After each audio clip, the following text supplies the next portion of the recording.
High বন্ধুরা, তোমরা কেমন আছো? নিশ্চয়ই ভালো আছো, সুস্থ আছো আর আমার পাশে আছো। আজকে নাইটের একটা আইটেম করেছি, ডিম কারি। কেমন হয়েছে জানিও বন্ধুরা। ডিম কারি, এর মধ্যে আমি দিয়েছি পেঁয়াজ কুচি ভালো করে ভেজে নিয়েছি, তারপর আদা আর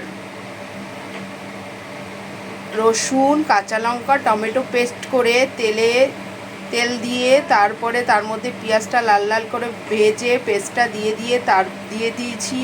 তারপরে হলুদ, নুন, লঙ্কার গুঁড়ো, জিরের গুঁড়ো, ধনের গুঁড়ো দিয়ে ভালো করে কষিয়ে নামানোর আগে একটু মিষ্টি বা চিনি দিয়ে দিয়েছিলাম। কেমন হয়েছে বন্ধুরা জানিও। এই যে ডিমের কারি, কালারটা দেখো। আমি কিন্তু কোনো ফুড কালার ইউজ করি না, আমি চিনি দিয়ে কালারটা আনি। Thank you, good night. সবাই ভালো থেকো, সুস্থ থেকো, আমার পাশে থেকো।